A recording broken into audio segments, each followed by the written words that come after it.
Xabar 24 kanali o'z ishini boshladi. Bugun dasturimizda Xalq sizdan qo'rqadi. Mashhur bloger Putinga keskin murojaat yo'lladi. Isroil Livanni bombardimon qilishda davom etmoqda. AQSh Eronga qarshi iqtisodiy g'azab amaliyotini boshlamoqda. AQShning so'nggi qo'shinlari Suriyani tark etmoqda.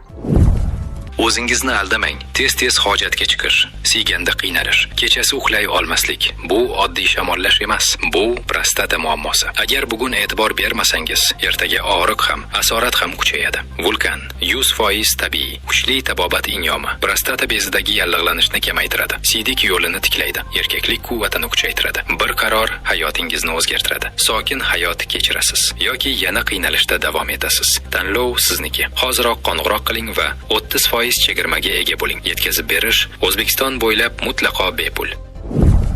AQShning so'nggi qo'shinlari Suriyani tark etmoqda. AQSh Suriyaning shimoli-sharqidagi Qasrak bazasidan oxirgi konvoy chiqib ketishi bilan o'zining bu mamlakatdagi harbiy ishtirokini yakunlangani aytilmoqda. Hudud nazorati endilikda Suriya kuchlariga o'tmoqda. Bu bilan AQShning 2014-yilda boshlangan Suriyadagi quruqlikdagi harbiy ishtiroki amalda o'z nihoyasiga yetdi.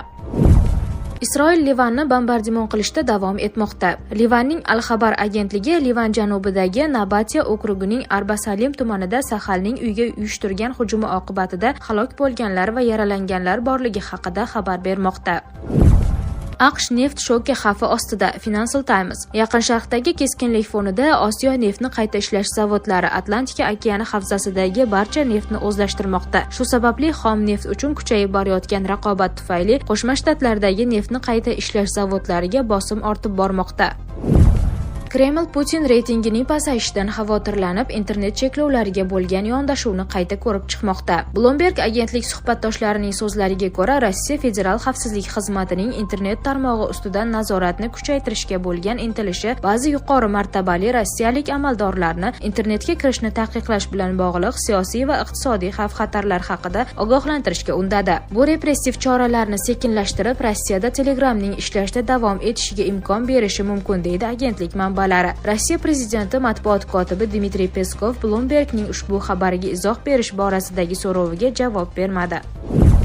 Eron sun'iy intellekt va memlar orqali AQSh ustidan axborot urushida ustunlikka erishmoqda. The Guardian nashrining tahliliy maqolasiga ko'ra, Tehron zamonaviy raqamli texnologiyalar, xususan sun'iy intellekt va internet memlaridan foydalangan holda Washingtonga qarshi olib borilayotgan global axborot urushida sezilarli muvaffaqiyatlarga erishmoqda. Eron hukumati va unga aloqador tuzilmalar an'anaviy zerikarli tashviqot usullaridan voz kechib, raqamli muhitning eng zamonaviy va ta'sirchan qurollariga yuzlandi. AQSh bilan bo'layotgan axborot ziddiyatida Tehron endilikda geosiyosiy maqsadlarini ilgari surish uchun ommaviy madaniyat elementlaridan mahorat bilan foydalanmoqda. Ushbu strategiya orqali Eron nafaqat Yaqin Sharq mintaqasida, balki AQSh va G'arb davlatlarining ichki axborot makoniga ham chuqur kirib bormoqda, deyiladi maqolada.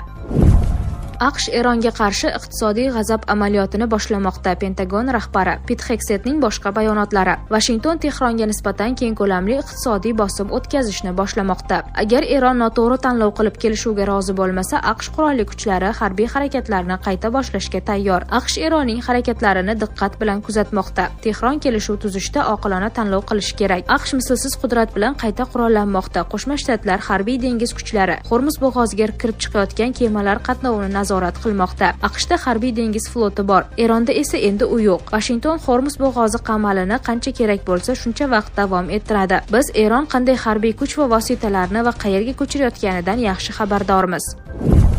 Xalq sizdan qo'rqadi. Mashhur bloger Putinga keskin murojaat yo'lladi. Bloger va teleboshlovchi Viktoriya Bonya Rossiya prezidenti Vladimir Putinga video murojaat yo'lladi. U o'z murojaatini xalq nomidan qilganini, chunki oddiy odamlar va davlat rahbari o'rtasida qalin devor bor deb hisoblashini bildirgan. Uning 18 daqiqalik murojaati o'zining Instagram sahifasida e'lon qilingan. Xususan Viktoriya Bonya Dog'istondagi suv toshqinlari mavzusida gapirgan. Nima uchun dastlabki 24-48 soat, hatto 72 soat ichida hech qanday yordam berilmadi? Nima uchun faqat 10 kundan keyin bu haqda gapira boshlashdi? Nima uchun dahshatli falokat yuz bermoqda? Keyingisi Anapa. Onam Anapada yashaydi. U yerda yana mazut dog'i paydo bo'lgan. Buning hech qanday yaxshi tomoni yo'q. Ulkan mazut dog'i koinotdan ham ko'rinib turibdi. Odamlar hozir qushlarni o'z qo'llari bilan tozalashmoqda. Mazutni yana o'z qo'llari bilan yig'ishmoqda, deydi u.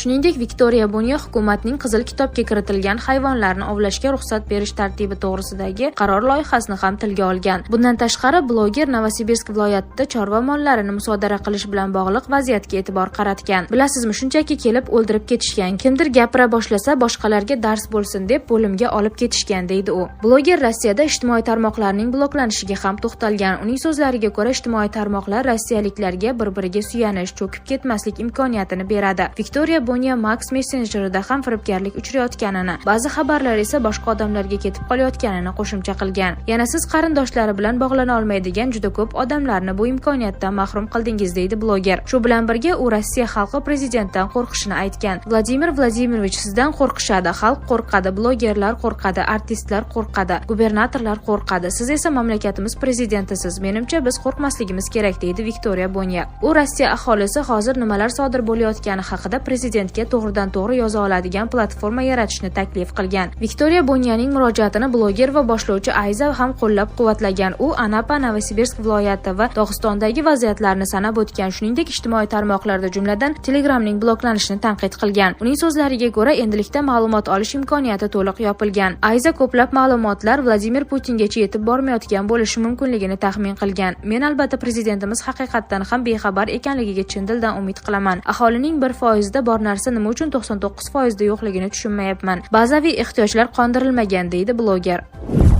Tramp Isroil va Livan o't ochishni to'xtatishga kelishib olganini e'lon qildi. AQSh prezidentining ma'lum qilishicha, Isroil va Livan o'rtasida 10 kunlik o't ochishni to'xtatish rejimi 17 aprelga o'tar kechasi kuchga kiradi. Men hozirgina Livanning muhtaram prezidenti Jozef Aoun va Isroil bosh vaziri Benyamin Netanyahu bilan samarali suhbatlar o'tkazdim. Ikki yetakchi o'z mamlakatlari o'rtasida tinchlikka erishish maqsadida 10 kunlik sulhni rasman e'lon qilishga kelishib oldilar, dedi Tramp. 8 aprelga o'tar kechasi AQSh va Eron o't ochishni to'xtatishga kelishib olgan larini e'lon qilishgan edi. Shu bilan birga Isroil Eronparast Hizbulloh guruhi joylashgan Livanga zarba berishda davom etdi. AQSh rasmiylari o't ochishni to'xtatish rejimi Livanga taalluqli emasligini ta'kidlashgan edi. Isroil Livan bilan emas, balki Livan hududidagi Hizbulloh guruhiga qarshi kurashayotganini aytib o'tgan. Livan Isroil davlatini rasman tan olmaydi. Isroil va Livan 1948-yilda Isroil davlati tashkil topganidan beri rasman urush holatida qolmoqda.